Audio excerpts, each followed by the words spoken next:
32절까지입니다. 창세기 18장 23절부터 32절까지의 말씀, 구약성경 22페이지가 되겠습니다.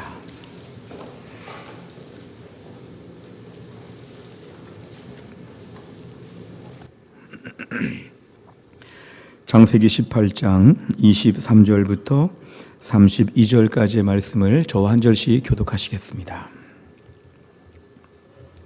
창세기 18장 23절부터 32절.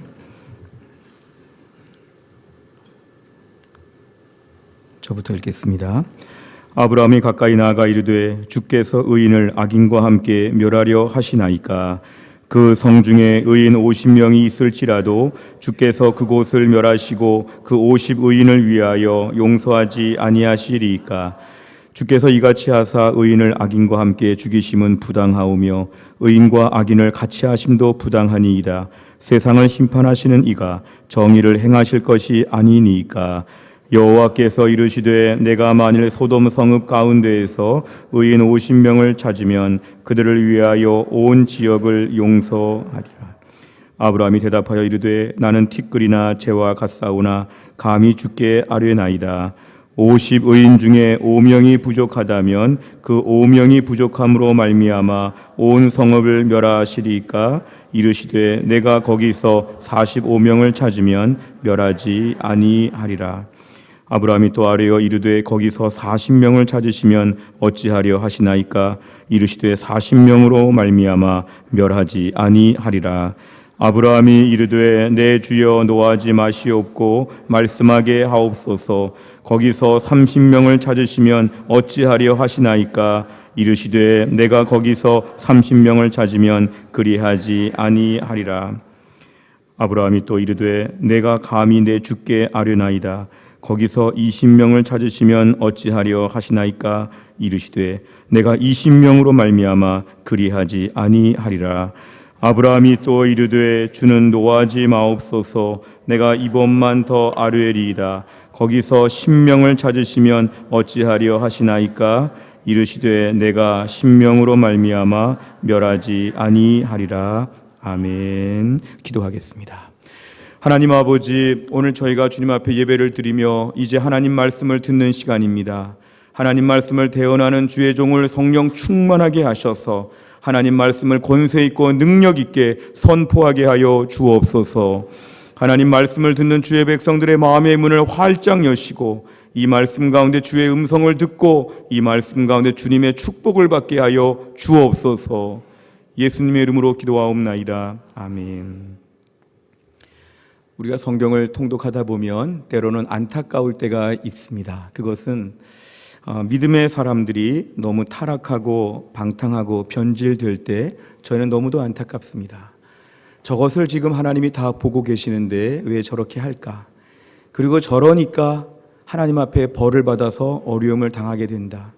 저러니까 문제가 생긴다. 우린 뭔가 이렇게 전지적 작가 시점같이 우린 그 모든 이야기를 다 알고 있으니까 객관적으로 그 일을 보면서 조금 더 가볍게 훈수를 두고 평가할 수 있습니다. 근데 막상 그 인물들을 보면 그 역사의 현장에서는 그것이 과연 무슨 일이 될지를 알지 못하고 수많은 범죄에 연루되어서 하나님 앞에서 부족하고 못나게 살 때가 너무도 많습니다. 예를 들면 다윗과 솔로몬을 보면서도 참 믿음으로 잘 산다 하면서도 이들이 넘어지게 될 때 우리는 충격을 받습니다. 어떻게 다윗이 넘어지고 어떻게 솔로몬이 넘어지게 될까? 이스라엘의 왕들 중에서 여호사밧이나 히스기야 같은 왕들을 볼 때 저희들은 참 훌륭한 왕이 있으니까 얼마나 좋은가. 아합 왕이나 므낫세 왕 같은 이상한 왕들이 등장하게 되었을 때 얼마나 나라가 어렵고 힘든가. 어떻게 보면 왕들이 세워질 때 이 왕들은 한두 명 소수에 불과하지만 항상 연동되어 있는 것은 백성들의 상태는 왕의 상태를 따라간다는 것입니다. 왕이 뭔가 믿음으로 특별하게 살게 되면은 그 백성들은 다 믿음으로 사는 것이 많고요. 만약에 왕이 뭔가 타락하고 변질되게 되면 백성들은 다 따라가서 변질되고 함께 죄를 짓는 것들을 종종 보게 됩니다. 우리 흔히 숫자로 얘기할 때 한 명과 이쪽에 10명이 있느냐, 여긴 10명이고 여기는 100명이냐. 우리는 숫자를 양적으로 평가하기를 좋아하지만 성경을 보면 한두 명의 소수가 전체 다수를 향해서 좋은 영향력을 미칠 수도 있고 한두 명의 사람이 전체를 향해서 나쁜 영향력을 미칠 수도 있다는 것이 성경에서의 말씀입니다. 우리가 마치 어느 작은 공간 안에 요만한 꽃이 있거나 좋은 향기 나는 것이 있으면 잠시 후에 방 안 전체가 좋은 냄새로 가득 차게 되죠. 냄새나는 안 좋은 것이 좀 있게 되면 방 안 전체가 잠시 후에는 환기를 안 시키면 안 될 정도로 이상한 냄새로 가득 차게 되어 있죠. 그러니까 문제는 이 사이즈가 크냐 작냐의 문제가 아니라 과연 이 소수를 통해서도 얼마나 파급력이 큰가를 우리는 잘 알 수 있습니다. 그런 의미에서 볼 때 이 믿음의 사람 아브라함은 파급력, 영향력이 참으로 컸던 그런 사람이었습니다. 그는 창세기 11장 12장에서 75세에 하나님께 부르심을 받아서 우여곡절 끝에 아들도 얻게 되고 많은 축복을 받게 되었지만 우리가 아주 솔직히 말하면 아브라함이 완벽한 사람은 아니었습니다. 75세 하나님을 만나서 점점 믿음이 성장하고 70세, 80세, 90세가 되면서 아브라함도 믿음이 자라게 되었지만 아브라함도 그렇게 완벽한 사람은 아니었습니다. 성경은 아브라함을 두고 이렇게 평가합니다. 창세기 15장 6절 아브라함이 여호와를 믿으니 여호와께서 이를 그의 의로 여기셨다. 아브라함은 행실이 완벽하거나 대단해서가 아니라 하나님을 믿으니까 우여곡절도 많고 여러 가지 문제도 많았지만 하나님을 믿고 있으니까 하나님을 계속 믿으니까 하나님을 아브라함 향해서 이렇게 하나님은 판단을 내려주시죠. 너는 의롭다. 그러니까 구약의 아브라함 또 그 아브라함의 믿음을 이어받은 우리 모두는 이 땅에서 행동으로 볼 때는 다 부족하고 못난 게 많지만 이러나 저러나 믿음 하나 가지고 하나님을 바라보며 살면 하나님은 오늘도 우리를 의롭다고 인정해 주실 걸 믿으시기를 바랍니다. 이 땅에 우리의 모습은 늘 부족하죠. 때로 너무 좌절하죠. 내가 왜 이거밖에 안 되는가. 그런데 아브라함도 그렇게 살았습니다. 아브라함이 75세 80세, 90세, 100세가 될 때까지도 아브라함도 늘 이렇게 갈팡질팡하면서 아브라함도 늘 고민을 많이 했지만 하나님은 그 아브라함을 향해서 아브라함이 여호와를 믿으니 여호와께서 이를 그의 의로 여기셨다. 그래서 하나님은 그 부족해 보이는 아브라함을 통해서 하나님 믿는다는 이유 한 가지만으로 아브라함을 통해서 세상을 이끄시고 역사를 진행하여 나가셨습니다. 하나님 그 아브라함을 특별한 믿음의 사람으로 부르셨기 때문에 그에게 믿음이 있다는 한 가지 이유만으로 하나님은 아브라함을 통해서 역사를 진행하신다는 걸 저희는 잘 보게 됩니다. 우리가 마치 큰 카페에 갔는데요. 수백 명이 들어가는 큰 카페가 있다고 할 때 우리가 수백 명과 동시에 대화하지 않지요. 내 앞에 테이블이 있고 테이블 앞에 나랑 마주보고 있는 한 사람과 3시간, 4시간 얘기하게 되면 이 사람과만 지금 얘기하고 그 카페를 나오게 되죠.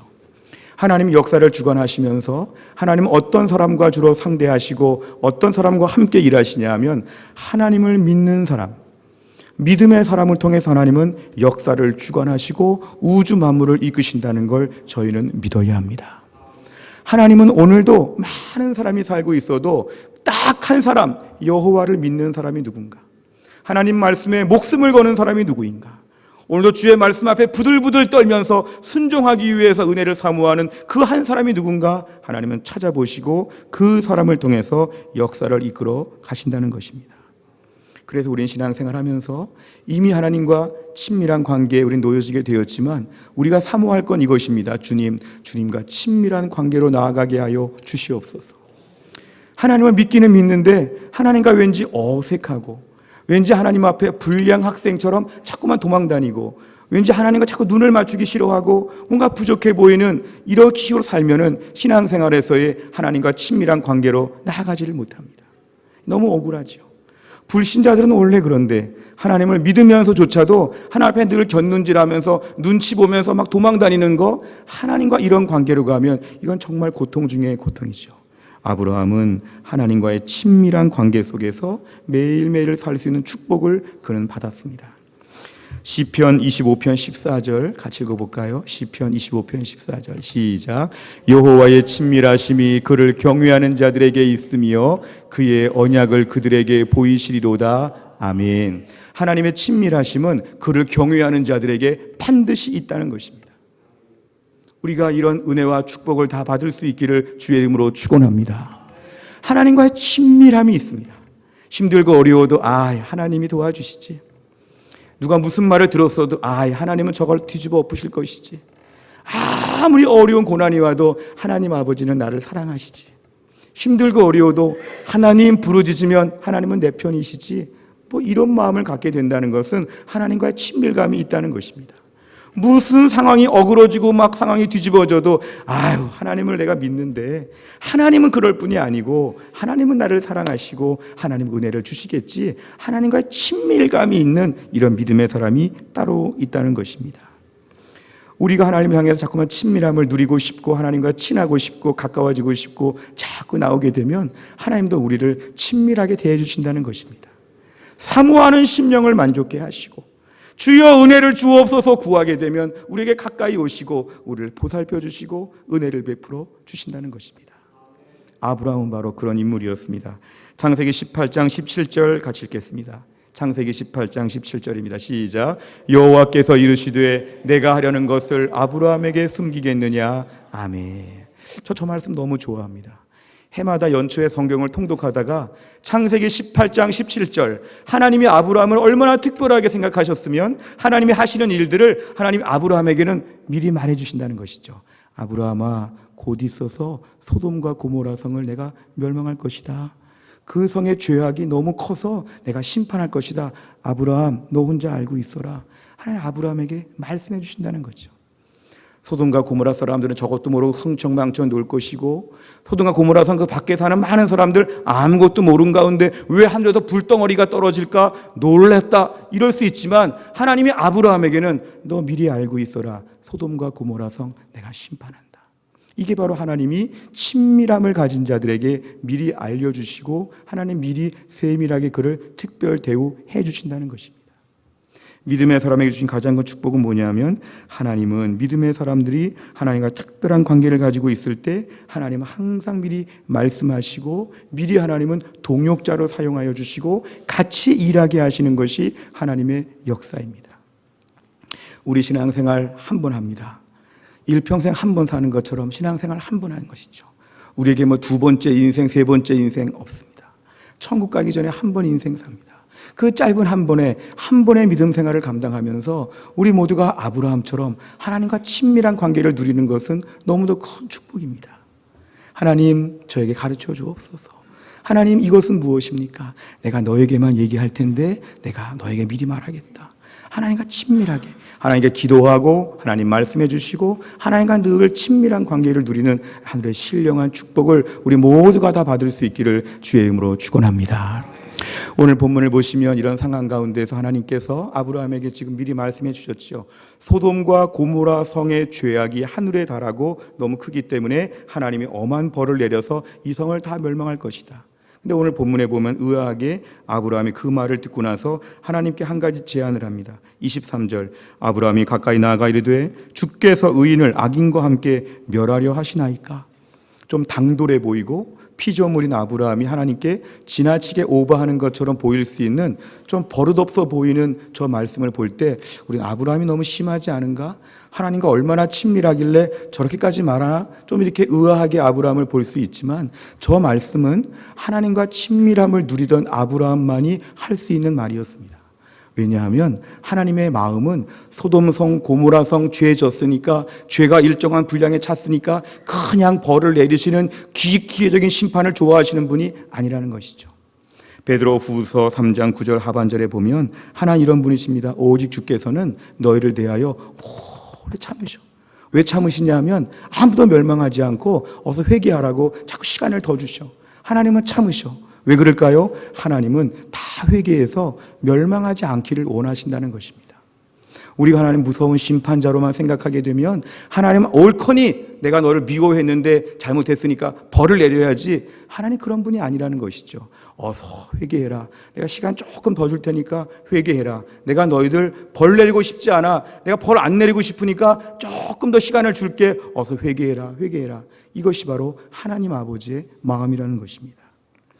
에스겔 22장 30절에 봐도 이렇게 말씀하시죠. 이 땅을 위하여 같이 읽습니다. 시작. 이 땅을 위하여 성을 쌓으며 성 무너진 데를 막아서서 나로 하여금 멸하지 못하게 할 사람을 내가 그 가운데서 찾다가 찾지 못하였으므로 아멘. 하나님은 벌을 내릴 때 누가 좀 가운데 막아서서 아닙니다, 아닙니다 이렇게 좀 말해주기를 바란다는 것이죠. 어릴 때 형제들이 많은 집안에서 부모가 자녀들에게 체벌을 하거나 엄하게 꾸지람을 줄 때 중간에 다른 형이나 누나가 등장해가지고 엄마 이제 그만 혼내세요. 애가 철든 것 같아요. 엄마 저를 때리세요. 제가 잘못했어요. 제가 동생을 잘못 돌봤어요. 저를 봐서 좀 용서해 주세요. 막 나서가지고 어린 동생들을 뒤에다가 다 숨기면서 좀 나서는 것처럼 우리 하나님께서는 뭔가 벌을 내릴 때도 마음이 아프시고 그 벌을 주저주저 하신다는 것이죠. 그럴 때 누가 중간에 나서가지고 하나님 이 성에 대한 멸망을 유보하여 주십시오 이렇게 말하기를 하나님은 기다리신다는 것입니다. 오늘 본문의 아브라함은 지금 이런 역할을 감당하고 있습니다. 그래서 아브라함이 제안을 하지요. 하나님 23절에 50명 하나님 제안합니다. 50명. 이 성에 많은 사람이 살고 있는데 설마 50명은 그래도 나쁜 사람이 아니겠지요. 50명 있으면 이 50명 같이 죽이면 하나님 이거 너무한 거 아니십니까? 50명을 봐서 이 전체를 살려주십시오. 근데 아브라함이 순간적으로 이 말을 했다가 그 마음에 확신이 안 섰습니다. 내가 아는 몇몇 사람, 소돔 사람, 못된 사람 굉장히 많은데 소돔 사람의 50명 찾기가 어렵겠지. 그러니까 자꾸만 45명, 40명, 30명, 20명, 23절에 결정적으로 10명까지 숫자를 낮춥니다. 하나님, 이 성에 의인이 10명만 있으면 하나님 이 성을 멸망을 하나님 유보해 주세요. 10명. 10명은 찾을 수 있을 것 같습니다. 10명. 하나님 이 성을 멸망시킨 것을 유보해 주십시오. 이 성의 인구가 10,000명일지 10만 명일지 많은 사람이 살 수 있을지 모르지만 하나님 앞에서의 카운트는 뭐가 중요하냐면 성의 사이즈가 얼마나 되냐 이게 중요하지 않았죠. 이때부터는 이것이죠. 의인이 몇 명이 있느냐. 우리 대전 땅이 150만 명이라고 하는데요. 150만 명이 있으니까 주변의 다른 도시들보다 우린 좀 큰 도시다. 이게 아니라 대전 땅에 의인이 몇 명이 있는가 이것이죠. 정말 하나님을 두려워하고 믿음으로 살고 하나님만 의지하는 신실한 사람이 얼마나 있는가. 우리는 단순히 양쪽으로 자꾸 뭘 비교해가지고 사이즈가 얼마나 될까 자꾸 생각할 수 있지만 하나님의 카운트는 전혀 다르죠. 이 성에 의인이 몇 명이 있느냐. 오늘 아브라함은 이 성의 의인이 10명은 되지 않을까 이런 기대감을 가지고 하나님 앞에 최종 확정으로 10명의 의인의 숫자를 이제 매듭을 짓게 되었습니다. 여기서 알 수 있는 건 뭐냐 하면 아브라함의 이런 마음의 태도입니다. 아브라함은 소돔성 바깥에 사는 사람이었는데요. 소돔성의 나쁜 일들을 다 알고 있었겠지요. 소문이 자자했겠지요. 이 소돔 사람들이 얼마나 포악했는지 이런 걸 봤을 때 어떤 마음이 들기 쉬울까요? 소돔 사람은 정말 나쁜 사람들이야. 나는 그렇지 않은데. 소돔 사람은 아주 나쁜 사람들이야. 나는 안 그런데. 나 같으면 저렇게 안 할 텐데 자꾸 이러면서 자기와 그들을 분리하는 것이죠. 이러면 오늘 본문의 아브라함처럼 이렇게 말할 수가 없습니다. 이 사람들 다 나쁜 사람들인데 나 같으면 안 그렇고 나는 선하다는 이런 마음이죠. 또 한 가지 이런 마음 들 수 있는데요. 이 도시 사람들은 이미 기울어졌어. 이제 와가지고 50명이든 10명이든 제안해봤자 소용이 없고 그냥 화끈하게 하나님이 다 멸망해 주시면 좋겠다. 이 성은 소망이 없어. 이 성은 절망이야. 소돔과 고모라 성엔 더 이상 회복의 가능성이 없어. 이참에 그냥 완벽하게 하나님 다 벌해주세요. 이런 마음을 가질 수 있었다는 것이죠.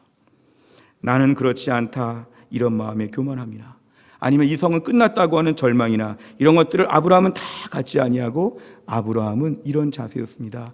주님, 저를 봐서라도 이 성을 고쳐 주옵소서. 아브라함은 중간에서 기도하는 사람이었기 때문에 하나님, 내가 소돔성을 위해서 기도할 때 나의 기도를 들으셔서 이 성이 멸망되지 아니하고 지금이라도 회복되게 하여 주시옵소서. 이게 바로 아브라함의 마음이었습니다. 내가 중간에 서서 기도하니까 하나님 저의 기도를 들으셔서 이 도시, 이 땅이 회복되게 하여 주시옵소서. 이게 바로 아브라함의 오늘 태도라고 우리가 알 수 있습니다. 제가 최근 통독한 말씀 중에 사도행전 27장 24, 25절을 보니까요. 바울아 두려워하지 말라. 내가 가이사 앞에 서야 하겠고 또 하나님께서 너와 함께 항해하는 자를 다 내게 주셨다 하였으니 그러므로 여러분이여 안심하라. 나는 내게 말씀하신 그대로 되리라고 하나님을 믿노라. 아멘. 이 말씀을 보시면은요. 지금 사도 바울이 로마로 압송되어 가고 있습니다. 로마로 압송되어 가는 그 여정에 이 사도 바울의 신분은 죄수였죠. 그래서 지금 풍랑을 만나고 어렵게 되었을 때 많은 사람들이 우리 다 죽겠구나 이렇게 아우성을 칠 때 이 바울은 하나님께 그 와중에도 매일 기도하던 사람이었습니다. 매일 기도하다 보니까 하나님께서 말씀해 주신 것이요. 뭐냐 하면 안심하라. 너는 로마 황제 앞에 가서 너는 앞에 모든 걸 다 말해야 되니까 너는 지금 이번에 죽는 것은 아니다. 이렇게 말해 준 것이죠. 중요한 것은 이것입니다. 그 배 안에 높은 사람들, 백부장들 다 있었겠지만 하나님은 그 배 안에서 누구와 말씀하십니까? 사도 바울과 말씀하시죠. 사도 바울의 인간적인 그 위치는 죄수였지만 하나님은 그 사도 바울을 통해서 이렇게 말씀하시죠. 안심하라, 안심하라, 안심하라.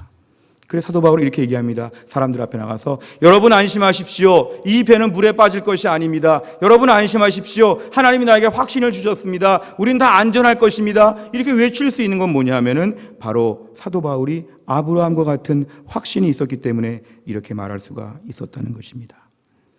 창세기 19장 29절을 돌아오면요. 하나님이 그 지역의 성을 멸하실 때 그 롯이 거주하는 성을 엎으실 때에 하나님이 아브라함을 생각하사 롯을 그 엎으시는 중에서 내보내셨더라. 아멘.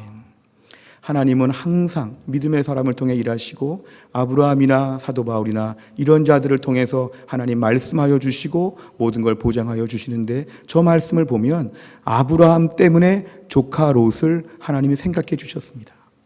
우리 생각에는 자꾸만 이런 마음을 가질 수 있죠. 의존적인 마음을 가지면 왜 내 주변에 아브라함이 없을까?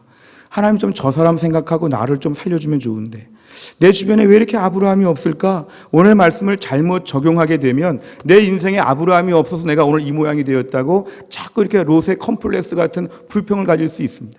근데 오늘 말씀을 온전히 적용하게 되면 이것이죠. 하나님 저를 아브라함처럼 되게 하여 주시고 제 주변의 사람들이 다 롯처럼 하나님의 은혜를 받게 하여 주시옵소서. 저를 하나님 아브라함처럼 생각하시고 저의 기도를 들으시고 저를 봐서라도 저 하나 때문에 우리 아들, 딸들이 잘 되게 하여 주시고 우리 부모님이 잘 되게 하여 주시고 우리 가정과 직장과 교회와 나라와 민족에 하나님 저를 봐서라도 하나님의 은혜를 베풀어 주시옵소서. 이것이 우리의 기도 제목이 되어야 합니다. 내 주변에 기도하는 아브라함이 왜 없는가? 내 주변에 든든한 아브라함이 없는가? 이건 다 핑계하고 원망하는 것입니다. 오늘 본문에 의하면 우리가 아브라함이 되어야 합니다. 하나님 저를 아브라함으로 생각하셔서 저를 생각하시니까 우리 아들, 딸들 하나님 불쌍하시죠. 저를 생각하시니까 하나님 우리 직장 하나님 마음 쓰이시죠. 저를 생각하니까 우리 교회 하나님 더 마음 쓰이시죠. 하나님 뭔가 이렇게 저를 통해서 하나님 일하는 역사를 하나님 허락하여 주시옵소서. 아브라함을 통해서 일하시는 하나님께서 오늘 저를 통해서 일하여 주시옵소서. 바울에게 안심하라 안심하라 말해주신 것처럼 저에게 먼저 말씀하여 주시어서 저도 사람들을 만날 때마다 큰일 났다 큰일 났다 할 때마다 안심하라 안심하라 이렇게 말하고 돌아다닐 수 있도록 하나님 저를 사용하여 주시옵소서. 이건 세상적으로 공부를 많이 했거나 부자이거나 관계없습니다. 영적인 지도력과 영적인 영향력은 하나님 위에서부터 부어주시는 것이기 때문에 무학이라고 할지라도 세상적으로 약하다고 할지라도 하나님 그 사람을 들어 쓰시기만 하면 우리에게는 영향력이 뿜어져 나올 것입니다. 하나님 저를 사용하여 주시옵소서. 제가 오늘부터 아브라함이 되겠습니다. 많은 사람들 앞에 나가서 아브라함처럼 하나님 위에서 기도하고 주님과의 친밀감을 가지고 다른 사람들을 살려낼 수 있는 하나님의 사람 되게 하여 주시옵소서. 이것이 우리에게는 기도 제목이 되어야 합니다. 우리가 오늘 본문을 자꾸만 소돔성에 가득한 죄인들 여기에 포커스를 맞추면 오늘 말씀은 잘못 해석하는 것입니다. 오늘 말씀에서는 이 성을 위해 기도하는 멀리 떨어져 있는 아브라함을 보면서 우리가 아브라함이 되어야 되겠다. 또 한 가지는 이 성의 멸망은 죄인이 가득해서 멸망한 것이 아닙니다. 왜냐하면 죄인이 가득했더라도 의인 10명만 그 자리에 있었으면 하나님 이 사람들 때문에 전체를 멸망하지 않으시겠다고 했습니다. 오늘 이 성의 멸망은 가만히 묵상을 해보면 죄인이 얼마나 많은가. 소돔 사람들 맨날 거짓말하고 다녀. 소돔 사람들 맨날 깡패 같아. 소돔 사람들 맨날 못된 짓만 하고 다녀. 소돔 사람들 이런 사람들 내가 아는 사람만 해도 10명이나 있어. 이렇게 자꾸 소돔 사람의 죄를 자꾸만 이렇게 오픈하고 노출하고 소돔 사람 나쁜 사람 자꾸 만들어가는 게 중요하지 않고 소돔 사람이 그래서 멸망한 것이 아니라 소돔 안에 의인 10명이 없었다는 게 멸망의 직접적인 원인이었습니다. 우리가 오늘 말씀을 보면서 내가 사는 동네가 소돔 같다. 내가 있는 공동체가 소돔 같다. 자꾸만 이렇게 생각하게 될 때 우리는 교만함과 자기 의로움에 빠질 수 있습니다. 누구누구 때문에 그렇다. 자기는 괜찮다고 생각하죠. 나 같으면 안 그러겠다. 자꾸 이렇게 피해가는 것이죠. 그런데 오늘 본문에 의하면 그런 식으로 말하면 끝이 없는데요. 문제는 이것입니다. 주님, 제가 의인 10명 되지 못했음을 용서하여 주시옵소서. 제가 의인 10명이어서 되겠습니다. 하나님, 저 사람 나빠요. 저 사람 나빠요. 너는 의인이 되었느냐? 너 의인 10명 안에 그룹 안에 있느냐? 너만 의인이 되었어도 이 성은 멸망하지 않았다. 너만 기도했어도, 너만 믿음으로 살았어도 내가 이 성을 건드리지 않았다. 이 성의 멸망은 의인 10명이 없으니까 너 오늘 의인 되었느냐? 이렇게 우리에게 책망하실 것입니다. 우린 자꾸만 어려운 일이 있을 때마다 이렇게 얘기하시죠. 어서 소돔성에서 이사 가야겠다. 이 소돔성은 안 되겠다. 소돔성 같은 데 살지 말아야겠다. 이건 다 잘못된 것입니다. 무엇보다 하나님, 나를 소돔성이든 어떤 곳이든 살게 하신 곳은, 살게 하는 곳이 하나님이 나에게 심으신 장소라고 믿으시기를 바랍니다. 어쩌다가 소돔성까지 와서, 절대로 그런 말하면 안 됩니다. 하나님의 주권을 부정하는 것이죠. 하나님이 실수하셨습니까? 하나님 잘못하셨습니까? 그렇지 않죠. 제가 서울에 살다 보니까요, 그 전에 서울에서 어느 지역에 살다가 어려워지면 그 다음엔 이런 데로 이사를 가고, 이런 데서 어려워지면 또 이런 데로 이사를 가고, 이런 데 살다가 또 어려워지면 어떤 집으로 이사를 가고, 이게 하나의 공식화되어 있어서 신방 가다 보면 어떤 분들은 늘 그런 얘기합니다. 제가 어쩌다가 저기 살았었는데 여기까지 왔는지, 제가 이런 집에 살았다가 이런 집에 왔는지 자꾸 자기 한탄을 합니다. 근데 그 말을 들으면서 이해할 수 있지만 마지막 결론은 그것이죠. 어쩌다가 재수 없어서, 어쩌다가 실패해서, 어쩌다가 선택을 잘못해서, 어쩌다가 속아가지고, 이것이 아니라 하나님이 오늘 나를 이 자리에 일부러 심으신 줄을 믿으시기를 바랍니다. 믿음의 사람은 항상 이렇게 말합니다. 하나님, 여기에 제가 있는데요, 조금 힘들고 어렵지만 여기에서 제가 아브라함처럼 되겠습니다. 여기서 제가 의인 10명에 어서 가입하겠습니다. 어서 의인 10명 클럽에 하나님 저를 가입하여 주시옵소서. 여기는 하나님이 나에게 일하라고 심어주신 것을 믿습니다. 이런 믿음이 우리에게 필요합니다. 요한복음 12장 24절, 내가 진실로 너희에게 이르노니 하늘의 밀이 땅에 떨어져 죽지 아니하면 하늘 그대로 있고 죽으면 많은 열매를 맺느니라. 때론 우리 가정이나 우리 직장이나 우리 교회나 힘들고 어려울 때마다 우리가 많은 탄식을 할 수 있습니다. 근데 하나님이 나에게 원하시는 건 뭘까요? 너 여기서 죽을 수 있겠느냐? 너 원망하고 훌훌 떠나지 말고 여기서 죽을 수 있겠느냐? 우리에게 주님이 와서 우리의 피를 원하시고 눈물을 원하신다면 여기서 일할 수 있겠냐는 것이죠. 한 번 썩지 않으려고 다른 데로 피하다 보면 끊임없이 피해도 평생 피하는 것으로 인생의 마무리가 될 것입니다. 하나님, 다 힘들다고 합니다. 어렵다고 합니다. 우리 소돔성은 앞으로 하늘에서 불이 내려온다고 합니다. 주님, 어떻게 합니까? 네가 거기서 어서 멸망하기 전에 의인 10명이 되어라. 우리 가정 너무 힘듭니다. 우리 가정 어떻게 합니까? 네가 가정에서 의인이 되어라. 믿음 없는 남편, 아이들, 부모 누구 원망하지 말고 내가 여기서 아직 덜 썩어서 그런데 더 썩어야 되겠다. 주님, 제가 더 울고 더 엎드리고 매달리겠습니다. 아직 썩지 않으니까 이렇게 부작용이 많다. 네가 썩으려면 확실히 썩든지 안 썩으려면 아예 관두든지 썩어라 말씀하시면 주여 제가 썩겠습니다 하고 소돔성 같은 곳에서 오직 주의 복음을 들고 말씀의 은혜를 붙잡고 그 자리를 내가 지키게 되면 하나님이 나를 통해서 은혜를 베풀어 주실 것입니다. 여러분, 남은 인생의 꿈이 뭡니까? 호의호식하고 명예 높이고 자랑하다가 죽겠습니까?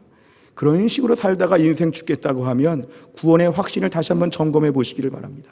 믿음의 사람은 이 땅의 부귀영화를 바라지 아니하고 천국의 영광을 꿈꾸는 게 믿음의 사람입니다. 이 땅에서는 썩어서 죽고 하늘에서 영광을 누리겠다고 하는 이 믿음의 결단이 있게 되면 우리가 오늘 어서 의인 10명이 되고자 하는 기도 제목으로 기도 자체가 바뀔 것입니다. 어서 소돔성에서 이사가게 해주세요 기도하던 사람이 오늘부터 주여 어서 소돔성에서 나부터 의인 1호가 되게 하여 주시옵소서.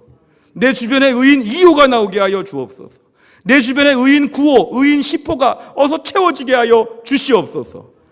우리 가정과 우리 교회와 우리 나라와 민족 가운데 왜 이렇게 어렵고 힘든 일이 많은가 속상하다고 할 때 문제는 내가 의인 클럽에 아직도 가입하지 못한 채 옆에서 남의 일처럼 말하니까 하나님 저를 사용하여 주시옵소서. 이런 은혜와 축복을 다 받을 수 있기를 주의 이름으로 축원합니다. 강원도 원주에 가면요, 가나안 농군학교가 있습니다. 들어보신 분이 계십니까? 가나안 농군학교에 가면요, 그 가나안 농군학교는 6.25 전쟁 이후에 폐허가 된 그 지역에다가 가나안 농군학교라는 학교를 짓고 그 안에 들어온 사람들마다 정신 개조를 하고 뭔가 새로운 꿈을 피는, 나중에 새마을 운동이라든지 여러 가지 이렇게 나라의 도전 정신에 큰 도전을 주었다고 합니다. 박정희 대통령도 거기 가서 영감을 많이 얻었다고 하는 말도 하는데요. 거기를 세우신 김용기 장로님의 이야기를 보면 새벽 4시부터 6시까지, 오후 4시부터 6시까지 하루에 2번 모두 4시간씩을 나라와 민족을 위해서 기도했다고 합니다. 당시 나라가 너무 어려우니까 많은 사람들이 모여서 맨날 술 먹는 거죠. 공부하면 뭐하나, 일하면 뭐하나, 이 망한 나라에서 무슨 소망이 있겠나, 매일매일 노는 것이죠. 못된 짓하고 나쁜 짓하고 이 망한 나라에서 왜 열심히 사나, 다 못되게 사는 것이죠. 근데 이분은 혼자 하루에 4시간씩 나라와 민족을 위해서 막 기도하면서 그분이 기도했던 그 벽에 기둥이 있는데 기둥에 뭐라고 써있냐 하면 이렇게 써있답니다. 조국이여 안심하라. 조국이여 안심하라. 조국을 하나 이렇게 의인화시켜가지고 이 나라 이 민족 안심하라. 왜 안심하냐 하니까 내가 기도하고 있다, 이것입니다. 한 사람이 나라와 민족을 위해서 기도의 씨를 뿌리는 것이죠. 조국이여 안심하라. 내가 기도한다. 그 원주의 높은 산에 올라가서 넓은 세상을 바라보면서 조국이여 안심하라. 내가 기도하고 있다. 이렇게 매일 부르짖으면서 기도했다고 합니다. 그러니까 실제로 이렇게 매일 기도하다 보니까 그 안에 있는 사람들부터 마음이 새로워지는 것이죠. 우리나라가 지금 망할 것 같고 어렵지만 믿음으로 정신 차리고 열심히 살면 하나님이 이 나라 회복하게 해주실 것을 믿습니다. 전부 다 힘을 내가지고 거기 한 번만 갔다 오면은 정신이 완전히 바뀌어진다는 것이죠. 저도 사랑의 교회 시절에 부교육자로 거기 수련회를 갔다 왔는데요. 김용기 장로님은 돌아가셨지만 그 아들이 지금 교장으로 있는데요. 거기 가게 되면은 아침마다 군인들처럼 구보도 시키고요. 그리고 인사할 때마다 경례를 꼭 시킵니다. 그 경례를 다 해야 되는 게 규칙인데 경례할 때마다 뭐라고 하십니까? 경례할 때마다 개척 이렇게 인사를 합니다. 개척 정신을 가지라는 것이죠. 나는 이게 없네, 우리 집은 이게 없네, 우리 교회는 뭐가 없네, 우리 나라는 뭐가 없네, 이런 식으로 말하지 말고 네가 만들어, 개척해야지, 너 오늘 맨 땅에서 일어서야 돼, 개척 이런 식으로 인사하고 다닌다는 것이죠. 이게 바로 뭐냐면 어려움 가운데 있는데 한 사람이 이걸 뒤집고 믿음으로 일어서자고 소망을 선포하는 것입니다. 여기 13가지 규칙을 좀 한번 읽어드리면 이런 것인데요. 음식 한 끼에 반드시 4시간씩 일하고 먹자. 버는 재주가 없거든 쓰는 재주도 없도록 하자. 억지로 못 살지 말고 억지로 잘 살도록 하자. 물질과 권력과 지식과 기술을 바로 쓸 줄 아는 국민이 되자. 물질의 빚이나 마음의 빚을 지지 말자. 우리 국민의 뛰어남을 말과 마음과 일과 행동으로 드러내자. 외모만을 아름답게 단장하지 말고 마음을 더 아름답게 단장하자. 시대적인 외세의 유행을 따르지 말고 오직 국민의 시대적인 감각을 바로 살리자. 국토 통일보다 먼저 가정과 단체 통일을 빨리 하자. 방공 승공의 길보다 빈궁을 먼저 막아야 한다. 하라고 하는 국민 되지 말고 먼저 하는 국민 되자. 육체의 잠이 깊이 들면 물질의 도적을 맞게 되고 민족 사상의 잠이 깊이 들면 영토와 주권을 도적맞게 되고 심령의 잠이 깊이 들면 영혼이 멸망케 되니 늘 깨어 살자. 창조주 하나님을 외국 사람에게 뺏기지 말고 우리 온 국민의 아버지로 삼자. 이 13가지가 모토였다고 합니다. 이걸 붙잡고 하루 종일 기도하면서 만난 사람들마다 조국이여 안심하라, 조국이여 안심하라 이렇게 말하고 다녔다고 합니다. 오늘날 우리에게 중요한 기도 제목은 뭘까요? 주님, 저를 사용하여 주시옵소서. 저에게 믿음의 영향력 있는 사람 되게 하여 주시옵소서. 어렵고 힘든 데 있지만 저를 통해서 하나님 변화되게 하여 주시옵소서. 이사야 6장 8절 말씀 같이 읽겠습니다.